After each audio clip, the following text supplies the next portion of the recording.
untuk yang sudah subscribe. Semoga bisa jadi ninja yang hebat. Terima kasih. Cerita dibuka memperlihatkan keadaan malam di hutan dekat desa Iwagakure. Terasa terlalu sunyi, seolah seluruh makhluk di dalamnya menahan napas.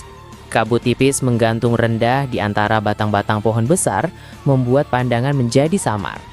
Dari kejauhan, suara gemericik arus sungai terdengar pelan, bercampur dengan suara dedaunan yang bergesekan tertiup angin dingin pegunungan. Di antara bayang-bayang pohon, satu sosok misterius berjalan perlahan. Langkahnya teratur, nyaris tanpa suara, seakan tanah pun enggan mengkhianati keberadaannya. Jubah hitam panjang membungkus tubuhnya, menutup hampir seluruh wujud. Topeng berwarna perak dengan ukiran halus menutupi wajahnya, menyisakan dua mata berwarna emas pucat yang memancarkan hawa dingin. Ia berhenti di sebuah bukit kecil yang menghadap ke arah desa Iwagakure. Dari sana, lampu-lampu desa tampak berkelip di tengah gelap, seperti bintang yang jatuh ke bumi. Sosok itu berdiri tegak, kedua tangannya terlipat di depan dada. Bertahun-tahun aku jauh dari tanah ini. Nada suaranya berubah menjadi getir. Tapi ketika mereka takut akan kekuatanku, mereka menghapus namaku dari sejarah, menuduhku berkhianat, membuangku ke kegelapan. Dan mereka berpikir aku telah mati.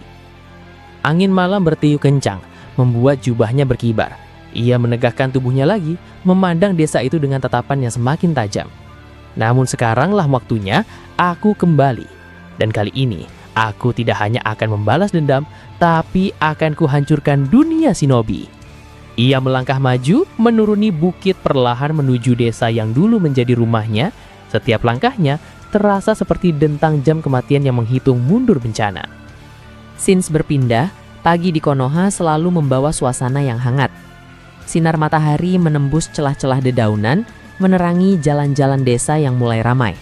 Anak-anak berlari sambil tertawa, para pedagang membuka lapak, dan aroma roti panggang dari toko roti dekat gerbang menyebar ke udara. Di gedung Hokage, Sarada duduk di kursi kerjanya yang besar. Tumpukan laporan misi, pengajuan anggaran, hingga permintaan diplomasi dari desa tetangga memenuhi mejanya. Ia menghela napas sambil mengusap kening. Kalau laporan ini terus datang tanpa henti, aku nggak akan sempat makan siang, gumamnya. Seorang shinobi pembawa pesan masuk membawa gulungan baru. Hokage sama, laporan dari wilayah barat. Sarada menerima, membuka segel, membaca cepat. Matanya menyipit. Setidaknya ini kabar baik. Tidak ada serangan minggu ini. Ia menaruh gulungan itu ke tumpukan sebelah kanan dan melanjutkan pekerjaannya. Di halaman belakang rumah keluarga Uzumaki, suara gemuruh petir terdengar berulang kali. Saruto sedang berlatih Chidori, tubuhnya bergerak cepat, petir di tangannya menyala terang. Ini belum cukup cepat. Kalau mau menyaingi Tousan, aku harus lebih cepat lagi, ucapnya sambil mengatur napas. Ia kembali berlari, menabrakkan Chidori ke tiang kayu latihan, membuat serpihannya berterbangan. Tak jauh dari situ, Kawaki sedang tertidur di bangku panjang di taman rumah.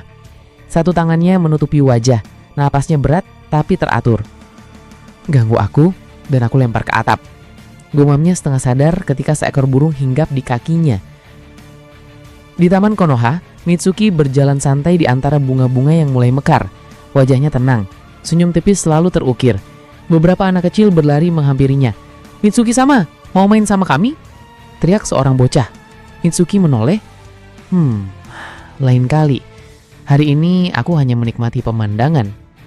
Ia melangkah pelan sambil menatap langit biru, tapi matanya tetap tajam, seolah mencari sesuatu yang tidak terlihat orang biasa.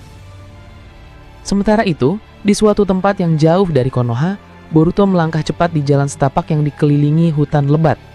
Misi rahasia yang ia jalani membuatnya tidak bisa mengirim kabar. Pedang Kusanagi tergenggam erat di punggungnya, matanya penuh kewaspadaan.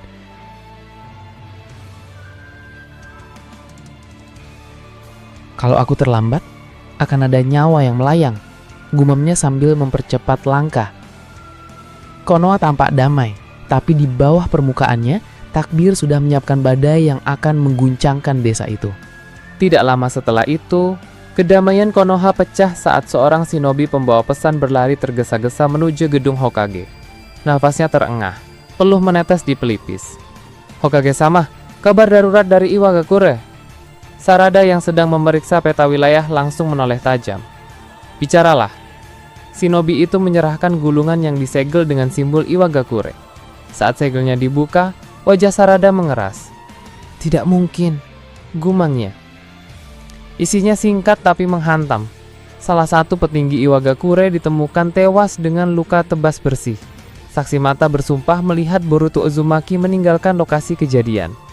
Tak lama, sebuah proyeksi genjutsu dari pihak Iwagakure dikirim ke ruang pertemuan. Dalam rekaman itu, sosok yang sangat mirip Boruto berdiri di tengah kabut, pedang Kusanagi di tangan, lalu menghilang dengan kecepatan kilat setelah menyerang korban. Gerakannya sama persis dengan Boruto yang dikenal semua orang. Utusan Iwagakure datang sendiri ke Konoha. Suaranya penuh amarah. "Kami menuntut penjelasan. Ini adalah serangan langsung terhadap kehormatan desa kami. Jika Konoha tidak menyerahkan pelaku, kami akan menganggap ini deklarasi perang." Sarada berdiri dari kursinya, menatap lurus ke utusan itu. "Boruto tidak ada di wilayah ini. Dia sedang menjalankan misi rahasia di luar perbatasan. Konoha tidak mengirim pasukan ke Iwagakure." Namun bukti visual terlalu meyakinkan. Para penasehat mulai berbisik-bisik, beberapa bahkan saling bertukar pandangan cemas. Di luar gedung, Saruto yang diam-diam mendengar kabar itu mengepalkan tinjunya. "Omong kosong. Tosan gak mungkin bunuh orang gak bersalah." Kawaki yang duduk di pinggir pagar rumah memandangnya sekilas. "Kalau memang itu bukan Boruto, berarti ada yang mau menjebaknya. Tapi kalau kau nekat ikut campur, kau cuma akan jadi masalah." Sarada memanggil Saruto ke ruangannya. "Saruto, ini urusan antar desa. Jangan bertindak gegabah. Aku sedang mencari jalan diplomasi sebelum keadaan semakin panas." Saruto menunduk, pura-pura menurut. "Baik, Hokage-sama." Namun begitu keluar dari ruangan, mata Jogannya berkilat samar. Dalam hatinya, keputusan sudah bulat. Kalau Konoha cuma mau menunggu, aku yang akan mencari kebenarannya. Tosan gak akan pulang dengan status pembunuh. Malam itu Konoha sudah terlelap. Bulan separuh menggantung di langit, cahayanya pucat dan dingin. Saruto berdiri di atap rumahnya, matanya memandang jauh ke utara. Jougan di mata kirinya bersinar samar, menangkap jejak cakra asing yang hampir tak terdeteksi. Tanpa meninggalkan pesan untuk siapapun, ia menghilang dengan kecepatan yang membuat angin malam seperti terbelah. Langkahnya nyaris tak terdengar saat ia melewati hutan dan bebatuan perbatasan. Setiap gerakannya penuh kewaspadaan. Setelah berjam-jam mengikuti jejak itu, Saruto tiba di sebuah lembah sunyi.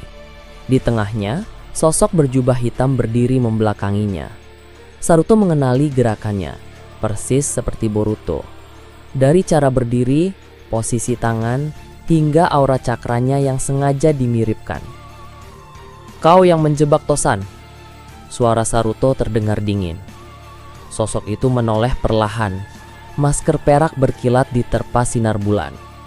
Wajahnya tirus, dengan bekas luka memanjang di pipi kiri. Matanya penuh kebencian.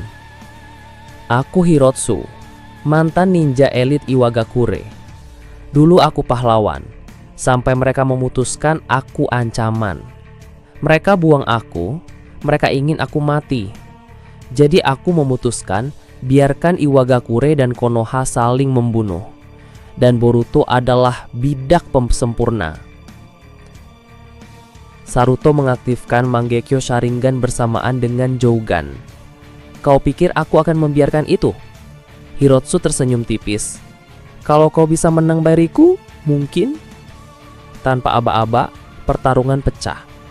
Hirotsu bergerak secepat kilat, meniru gaya bertarung Boruto dengan akurasi yang menakutkan. Serangan Kusanagi palsu memotong udara, sementara jurus petir dan ruang dimensi palsu membuat medan pertempuran kacau. Saruto membaca celahnya lewat Jougan, lalu melancarkan Chidori yang memekakkan telinga. Petirnya meledak menerangi lembah. Hirotsu terlempar, tubuhnya nyaris tak berdaya. "Kau bukan cuma anak Boruto," katanya terbatuk. Saruto mendekat, menatapnya tajam. "Benar, aku Saruto. dan aku baru saja menghancurkan rencana kau. Dengan sisa tenaganya, Hirotsu dibawa kembali ke Iwagakure. Di depan para pemimpin desa, ia mengaku seluruh rencananya. Bukti rekaman baru menunjukkan bahwa Boruto tidak ada di lokasi kejadian. Tuduhan dicabut dan hubungan dua desa yang hampir pecah kembali tenang. Saat Saruto kembali ke Konoha, Sarada menunggunya di depan gerbang. Ia hanya menghela napas, tapi tersenyum kecil. Kau melanggar perintah, tapi kali ini aku bangga. Saruto hanya nyengir. Setidaknya, Tosan gak pulang dengan nama buruk.